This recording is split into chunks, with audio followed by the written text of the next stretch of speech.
Bismillahirrahmanirrahim. Assalamualaikum warahmatullahi wabarakatuh. Hai anak-anak madrasah dimanapun kalian berada, apa kabar? Mudah-mudahan kalian masih dalam keadaan sehat.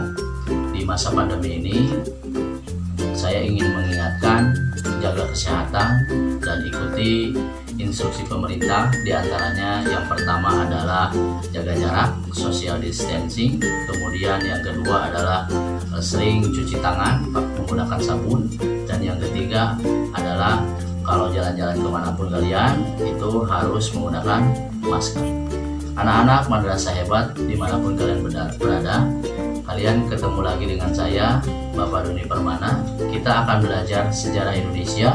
Kali ini kita akan kupas tuntas tema tentang sejarah geografis dan geologisnya Kepulauan Indonesia. Dalam video ini muncul satu pertanyaan besar, Kepulauan Indonesia itu pernah berada di dasar laut, benarkah? Nah, sebetulnya pertanyaannya tidak cukup sampai benarkah, ya. Karena apa? Karena jawabannya pasti benar, ya.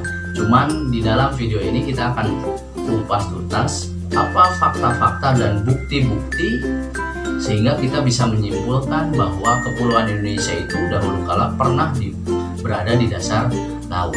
Kemudian pertanyaan itu harus dijawab dengan bagaimana prosesnya evolusi bumi sehingga Kepulauan Indonesia itu kita bisa tahu, bisa menyimpulkan bahwa pernah berada di dasar laut. Nah, dalam video ini kita akan kupas tuntas semuanya.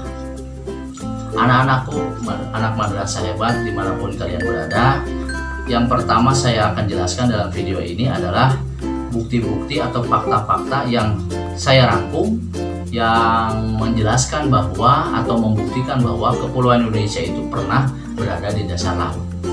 Mari kita simak pembelajaran hari ini. Check it out.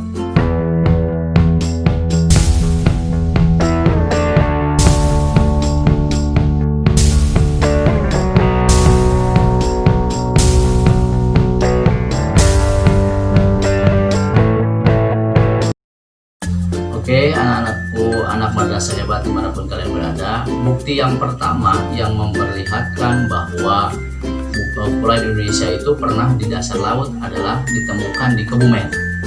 Kalian pasti tahu Kebumen, ya, yaitu sebuah daerah yang ada di Jawa Tengah. Itu daerahnya paling selatan di Pulau Jawa. Di Kebumen itu terdapat sebuah sungai namanya Sungai Lukula atau sebutannya Lukulo kalau orang sana.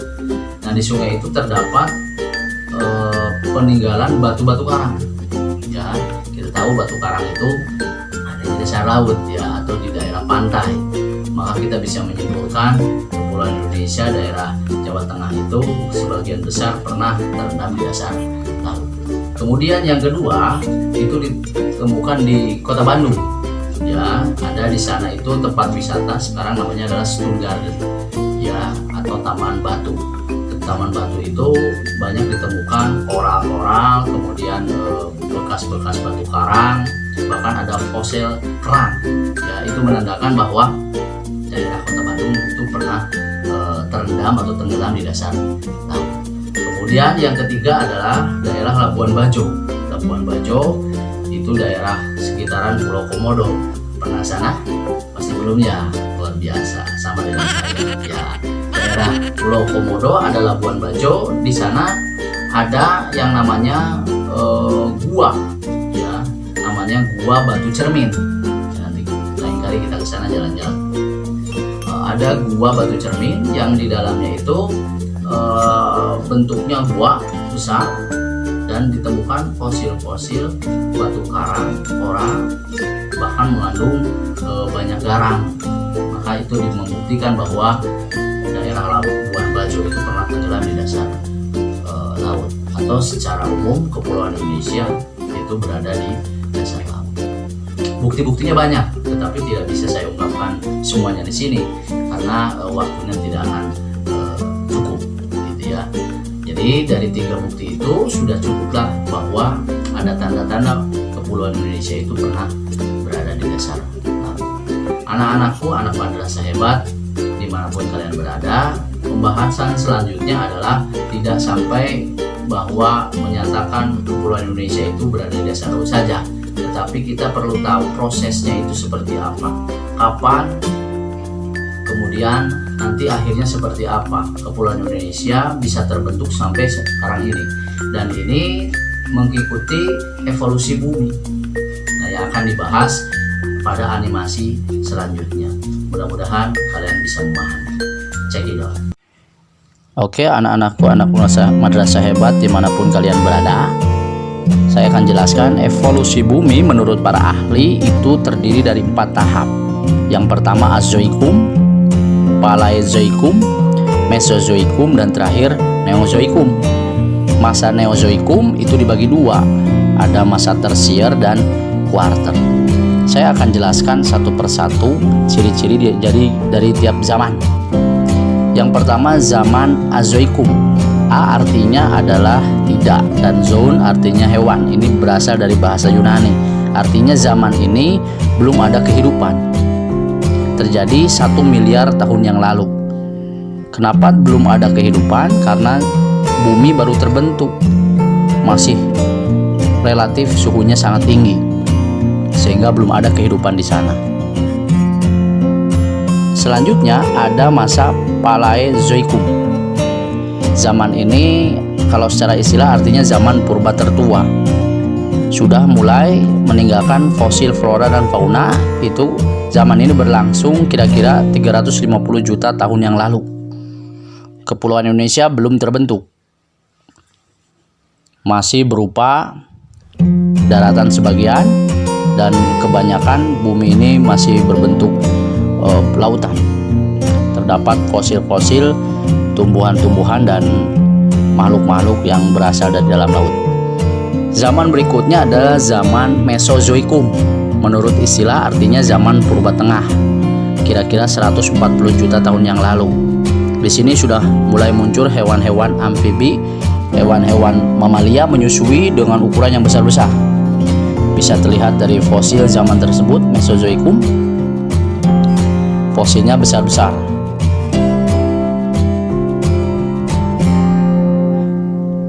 Pada zaman Mesozoikum, pertanyaannya adalah bagaimana dengan Kepulauan Indonesia? Pada akhir zaman Mesozoikum ini, sekitar 65 juta tahun yang lalu, kegiatan tektonisme di dunia itu semakin tinggi. Sehingga apa? Mulai terjadi atau terbentuk pulau-pulau. Lempeng-lempeng bumi terpecah-pecah. Benua Eurasia menjadi pulau-pulau yang terpisah satu dengan lainnya. Sebagian diantaranya bergerak ke selatan, membentuk pulau-pulau Sumatera, Jawa, Kalimantan, Sulawesi, serta pulau-pulau di Nusa Tenggara Barat dan Kepulauan Banda. Hal yang sama juga terjadi pada benua Australia. Sebagian pecahannya bergerak ke utara, yang berwarna agak kemerahan, itu benua Australia, itu bergerak ke arah utara. Sebagian pecahannya bergerak ke utara membentuk pulau-pulau timur, Kepulauan Nusa Tenggara Timur, dan sebagian Maluku Tenggara. Pergerakan pulau-pulau hasil pemisahan dari kedua benua tersebut telah mengakibatkan wilayah pertemuan keduanya sangat labil.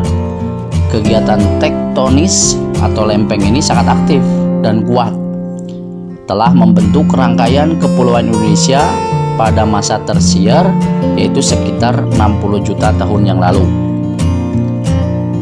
Sebagian besar daratan Sumatera, Kalimantan, dan Jawa telah tenggelam menjadi laut dangkal sebagai akibat terjadinya proses kenaikan permukaan laut. Sulawesi pada masa itu sudah mulai terbentuk. Bisa kalian lihat ya, sudah mulai terbentuk Sulawesi. Sementara Papua sudah mulai bergeser ke utara, hasil pecahan dari benua Australia itu. Meski masih didominasi oleh cekungan sedimentasi laut dangkal berupa paparan dengan terbentuknya endapan batu gamping.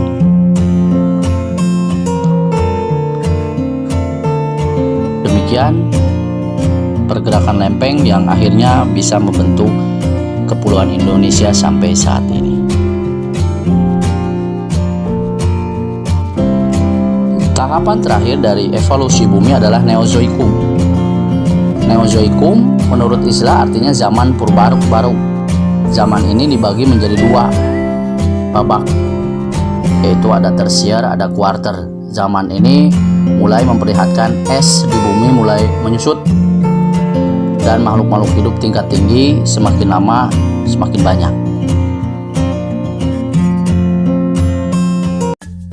Baik, gimana animasinya? Keren kan ya? Mudah-mudahan kalian bisa memahami apa yang dijelaskan atau disampaikan di dalam animasi tersebut.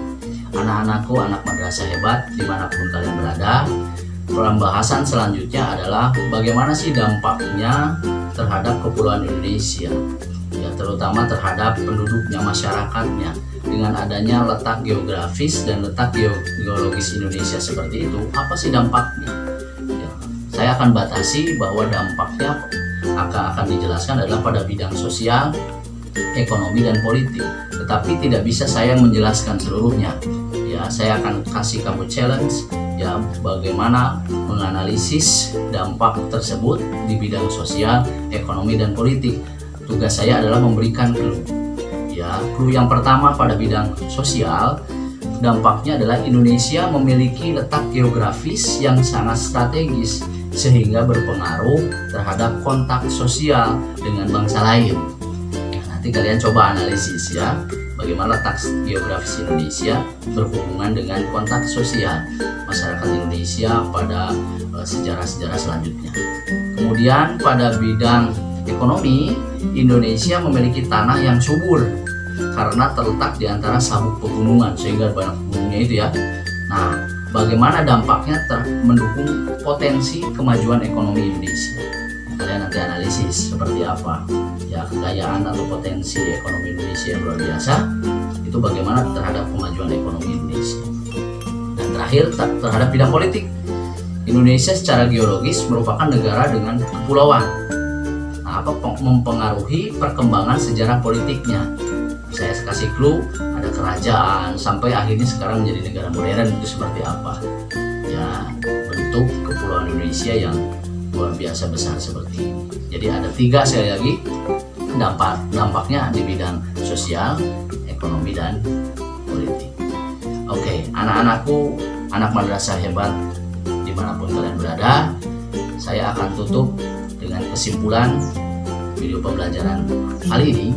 Yang pertama adalah bahwa kepulauan Indonesia memang pada awalnya berada di dasar laut.